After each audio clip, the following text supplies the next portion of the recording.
Ashamaar kafuunee akkam jirtanii kabajamtootaa fi jaalatamtoota chaayinaa laayyaantu asallaa jalatti argamtan nagaan kun bakka jirtattis naa qaqqabu baga jiraattanii baga eeggamtanii yoo na eegdan isiniin jechuun jaaladha.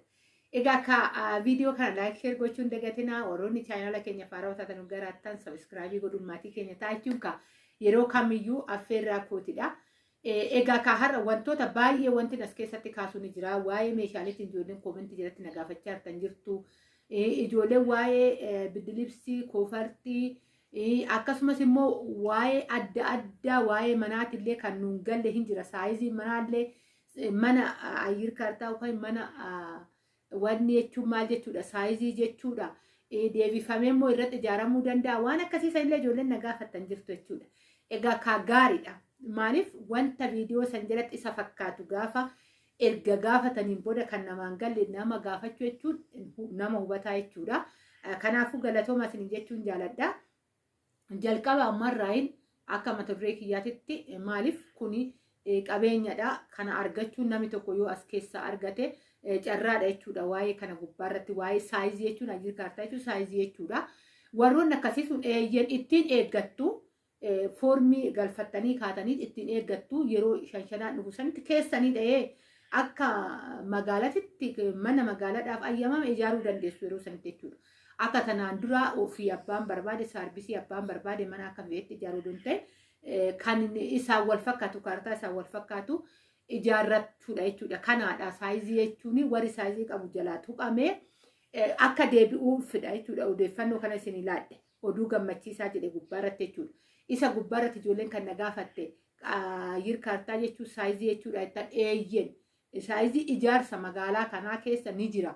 Kan jedhame namoonni akkasitti dogongoraa isin jalaa fuudhame callistanii too qarshii baasuu osoo hin ta'inii deemtanii gaafattu foormii qabaa. Foormii san guuttanii achiin boodatti akkaawuntii irratti akka galfamu taasisee birrii galchitanii achiin booda eeggattu jechuudha.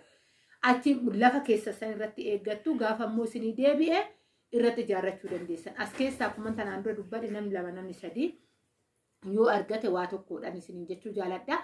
Kanaadha waa'ee isaan gaafattan gubbaatti jechuudha. Warri isiniin galiin ayyir kaartaa jechuun saayiziidha.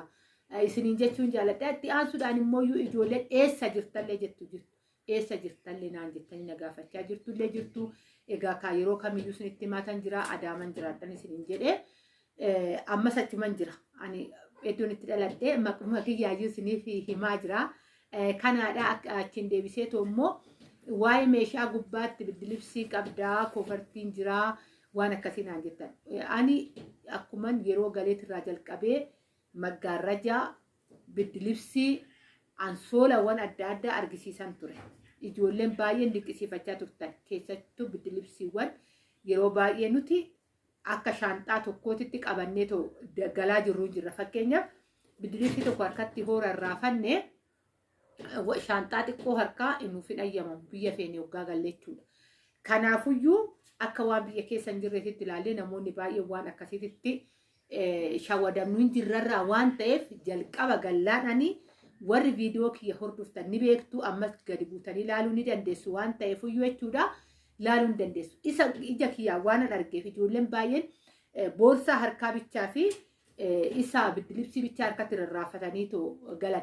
Isin bichaa miti waa'ee biddilibsii gubbaatti jechuudha. Ana ayyaantu asallaa abbaan manichaa ani bira hojjedhee Afrikaadha waan ta'eef hin beeka waa'ee Afrikootaa waan ta'eef gaafa ati biddilibsii harkatti qabattu shaanxaan kun si harkaafa waan ta'eef tokko filadhu. Shaanxaa keessa wanta baay'een naqe shaanxaa harkaa shaanxaa siif ayyamamu san jechuudha. Keessatti baay'een naqe waan ta'eef tokko biddilibsii hoobittee naan jedhe shaanxaan isiin ati harkaa bitatte tun si jalaa hafti naan jedhe dhuguma yoon karaa ispoortii deemu baay'ee yeroo hundaa gizee deemnu akka haarawaa taana nuti.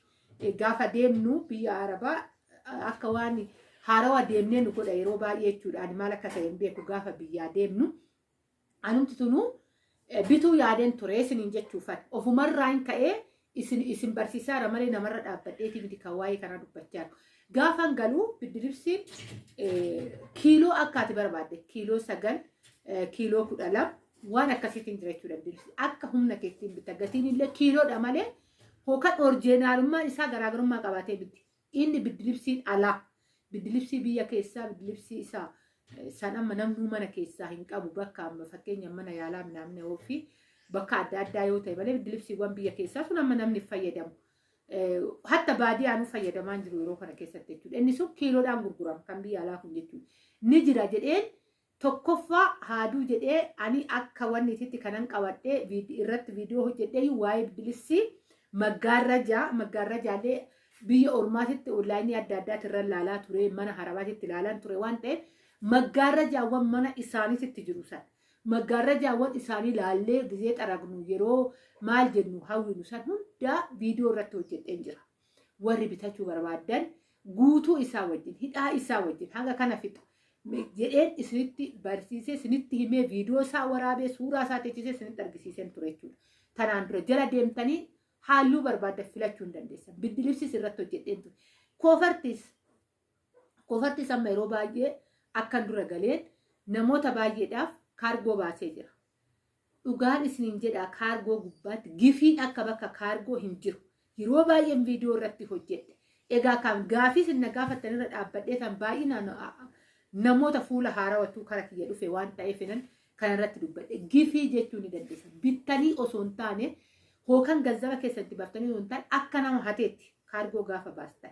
Giffaan achi keessa jiru. Boo'ichi achi keessa jiru.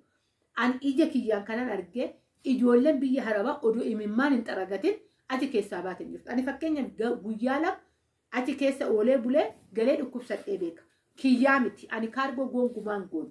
Shaanxaa kiyyaanan galadhe malee jechuudha. Garuu namaaf deemee gaafa laman achi bulee qorri achi keessaa si bokoksee garaan kee kun bakka kana asitti wal si qixxaata dhufee. Qorri achi keessaa qorraa miti. Aduu jedhamuun argitu. Yoo baatee achi fagaatte ta'u. Fagaachuuf meeshaa eeggatta. Quxurii eeggatta. Har'a yoo bulte bultiidhaan yookaan adaariidhaan hin daganaa bootaa lakkoofsa biraa dhaqxee sirreeffatta. Karra keessa geenye guyyaa tokko fa'a. Karra keessa geenye birrii guddaan itti kaffalame baasuuf karra keessa hogee waraqanni kun guyyaa kaleessaa murame waan ta'eef hin daganaa lakkoofsa kanaa deemtanii sirreessitu jedhanii galgalli ta'ee jira. Saa 12 darbee jira. Baay'ee halkan guutuu ni hojjetu keessattuu amma akka saa 4 sarratanyaan guutuudha achi keessa. Kanaafuyyuu maal goon hobaan sarratanyaan achi hojjetu bahee jira sa'aatii hin bulle. Bariisan indaganaa haaromsannee furannee baanetu. Akka gifiititti kafanni kee fattashaan tokkoon achi keessatti fattashamu, riippoortii keessatti fattashamu. Kana hunda waanan beekuuf irratti viidiyoo tolchee hojjedheen ture. Warroonni koofartii barbaadan, warroonni bidilibsii barbaadan, warroonni maggaarrajaawwan barbaadan, meeshaalee hundaa wal qabatee wajjiniin irratti hojjechaa jira. Tanaan duras viidiyoo irratti hojjedheen ture. Na dubbisuu dandeessan bilbila keessaniifan teechisa ijoollee fuula baay'een kan bilbila sammas gaafachaa jirtan ni jirtu ejaa ta'eefuyyuu isiniin jechuun jaaladha. Egaa kanaadha. Yeroo baay'ee ijoolleen dhufteetillee gorsa keetirraa kaanetiidha kan meeshaatti deebine meeshaa bitachuutti deebine jettanillee ni jirtu. Galatooma yoon kana jedhu immoo meeshaa qofa osoo hin ta'in ofis laalaa baasii haga kanaatiin meeshaa bitan haga kana yoon teechifadhe hojiidhaa yoon akkas godhe jettanii itti yaada. Ijoolleen baay'een immoo meeshaa bitachuudhaaf illee kaatanii itti yaaddanii kaatanii toommoo qaawwi keenya nuun guunne jettanillee ishiin jireenyi fi taaksiin hin guuttuu jedhama. Yeroo kamuu haguma dandeessu jiraatta malee haga humna keetii olii jiraachuu hin dandeessu. Taaksii asitti hin deemaa hin buusaa kabiraa seensisaa hin buusu.